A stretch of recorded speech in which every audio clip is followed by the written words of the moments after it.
Okay សួស្តីម្ដងទៀតអ្នកគ្នានិយាយយើងបន្តចូលដល់ topic ទី12ហើយ conversation ការសន្ទនារបស់យើងtopic របស់យើងគឺទៅជាមួយ shopping ហើយការដើរទិញអីវ៉ាន់អូខេតើអ្នកណាខ្លះចូលចិត្តដើរទិញអីវ៉ាន់ឥឡូវយើងមើលយើងមានសំណួរមួយចំនួនទៅជាមួយ shopping ហ្នឹងអូខេជាយើងក៏លេខមើលសំណួរទី1សិនសំណួរទី1គឺសួរថា do you like shopping or do you enjoy shopping យើងសំណួរហ្នឹងសូមមួយណាក៏បានដែរតែអ្នកចូលចិត្តដើរទិញអីវ៉ាន់ដែរទេអញ្ចឹង shopping ទៅទៅពាក្យ shopping តែប៉ុន្តែសំដៅទៅលើបានទាំងអស់ shopping ទិញសម្លៀកបំពាក់ឬក៏ shopping ទិញការដើរទិញអីវ៉ាន់ផ្សេងៗមានទាំងអស់អាចសំដៅលើ shopping បានអូខេអញ្ចឹងបើសិនជាយើងចូលចិត្តយើងឆ្លើយអាចឆ្លើយយ៉ាងខ្លីបាន yes I do ឬក៏ no I don't នេះគឺជាគំរូចម្លើយសម្រាប់តាមក្បួនវិជ្ជាករឲ្យបច្ចេកស្ដីណាចុះបើយើងទៅទៅមក speaking យើងអាចនិយាយថា yes I like go shopping I like going shopping ជាដើមចាឆ្លើយយ៉ាងបានឬក៏យើងឆ្លើយខ្លី yes I do ឬក៏ no I don't ខ្លីហើយយើងគេនឹងសួរសំណួរយើងបន្តទៀតអញ្ចឹងយើងមើលសំណួរទី2how often do you go shopping អញ្ចឹងតើអ្នកទៅទិញអីវ៉ាន់ជាញឹកញយប៉ុណ្ណាដែរតើជាប្រហែលដងដែរក្នុងរយៈពេលមួយសប្តាហ៍ឬក៏មួយខែអញ្ចឹងណាអូខេយើងមើលចម្លើយឧទាហរណ៍ I go shopping every day ជាអ្នកខ្លះគាត់ទៅ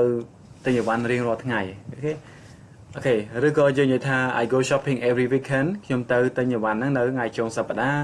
ឬក៏យើងអាចនិយាយថា I go shopping once a week អញ្ចឹង once a week ហ្នឹងគឺម្ដងក្នុងមួយសប្តាហ៍ឬក៏ once a month ម្ដងក្នុងមួយខែជាដើមអូខេអញ្ចឹងនេះគឺជាឧទាហរណ៍ទេចាអាច twice ពីរដង two times ក៏បាន twice ក៏បានហើយយើងមានបន្តទៀតទៅមួយចំនួនដងហ្នឹងអូខេអញ្ចឹងនេះគឺជាសំណួរទី2គឺសួរទីពីភាពញឹកញយប្រហែលដងអូខេ question number 3សំណួរទី3 what's your favorite place to shop អញ្ចឹងតើកន្លែងណាដែលអ្នកចូលចិត្តទៅទិញទំនិញតើកន្លែងណាដែលយើងតែងទៅទិញទំនិញអញ្ចឹងណាអញ្ចឹងតើហាងណាមួយឬក៏ផ្សារទំនើបណាមួយទៅហើយ what do you usually buy តើអ្នកតែងតែទិញអីដែរជាធម្មតាអញ្ចឹងយើងមើលចម្លើយគំរូរបស់ខ្ញុំគឺថា I usually go to Aeon Mall too to buy some clothes or kitchen utensils such as plates, frying pan or spoons អញ្ចឹងនេះគាត់និយាយឧទាហរណ៍ទេអញ្ចឹងបើខ្ញុំជាទូទៅខ្ញុំទៅ Aeon 2ដើម្បីទិញសម្លៀកបំពាក់ឬក៏ទិញរបស់របរប្រើប្រាស់ក្នុងផ្ទះបាយដូចជាមានចានមានខ្ទះឆាជាដើមហើយឬក៏ស្លាបព្រាជាដើមអញ្ចឹងហ្នឹងគាត់តែយកថតទេអញ្ចឹងបើយើងចូលចិត្តទៅកន្លែងណាយើងដាក់កន្លែងហ្នឹងមកហើយដាក់ធូរទៅដើម្បីទិញអីអញ្ចឹងដើម្បី to buy យើងដាក់អ្វីដែលយើងតែងតែទិញទៅអូខេអញ្ចឹងនេះគឺជាឧទាហរណ៍ចម្លើយទៅទៅមួយសំណួរទី3ហ្នឹងOkay, number 4 do you spend much time on shopping do you spend much money on shopping តើអ្នកចំណាយលុយច្រើនក្នុងការដើរទិញទំនិញដែរទេតែពេលយើងទៅអីវ៉ាន់តើយើងតែងតែទិញច្រើនឬក៏ចំណាយលុយច្រើនដែរទេចឹងយើងមើលឧទាហរណ៍ sometimes I spend a lot of money if I need to buy important stuffs at the same time ចឹងចម្លើយឧទាហរណ៍របស់ខ្ញុំ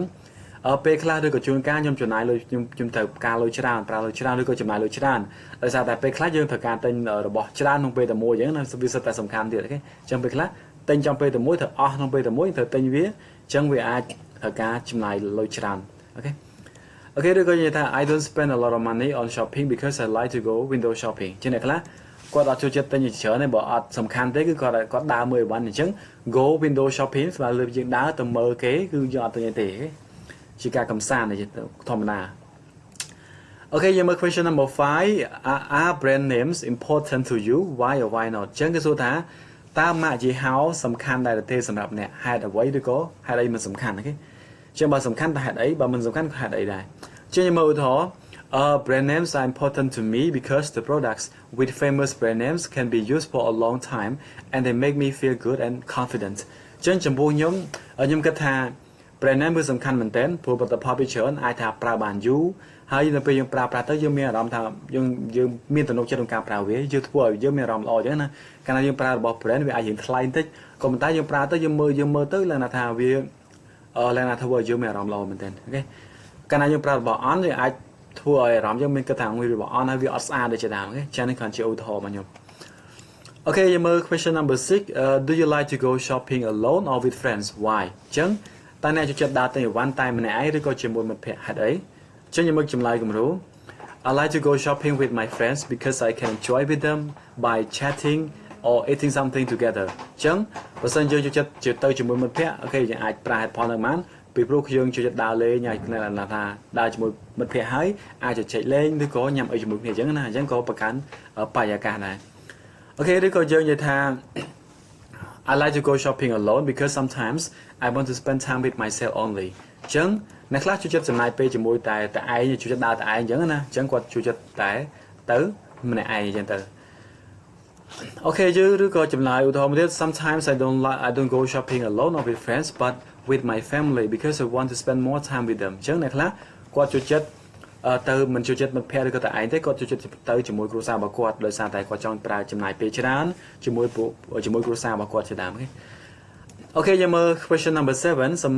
សំណួរទី7 do you usually shop online why or why not អញ្ចឹងតើអ្នកជាធម្មតាទិញទំនិញតាម online ដែរទេហេតុអី Okay ឬក៏ហេតុអីក៏មិនចូលចិត្តទិញតាម online ជាមើលចម្លើយ I like to shop online especially from other countries like China or Thailand because the product time Apple the products are cheaper than those in our country អញ្ចឹង product time Apple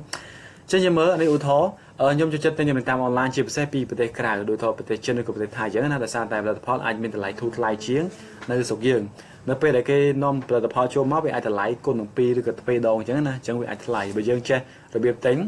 ពីក្រៅមកយើងអាចថាវាធូរថ្លៃជាងណាអូខេឬក៏យើងនិយាយថា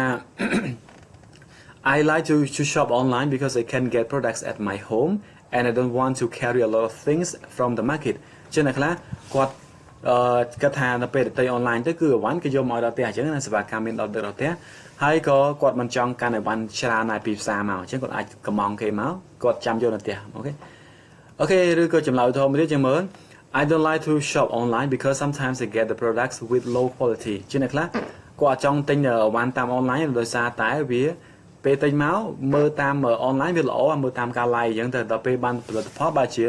មានគុណភាពអន់អញ្ចឹងណាចឹងគាត់ធ្វើឲ្យគាត់មិនចង់ទិញ online ទេអញ្ចឹងនេះគឺជាចម្លើយឧទាហរណ៍នៅក្នុងសំណួរទី7អូខេអញ្ចឹងសូមយើងមើលសរុបសេរីវិញយើងមាន7សំណួរហ្នឹងសំណួរទី1គឺសួរថា do you like shopping or do you enjoy shopping number 2 how often do you go shopping number 3 what's your favorite place to shop what do you usually buy and number 4 do you spend much money on shopping and number 5 are brand names important to you why or why not number 6 do you like to go shopping alone or with friends why and number 7 do you usually shop online why or why not អូខេចឹងនេះគឺជាសំណួរតកតងជាមួយនឹង topic របស់យើង shopping អូខេសង្ឃឹមថាអ្នកនរអាចប្រើប្រាស់វាបានយកទៅអនុវត្ត practice ក្នុងការនិយាយអូខេជួបគ្នានៅមេរៀនឬក៏ topic បន្តទៀត thank you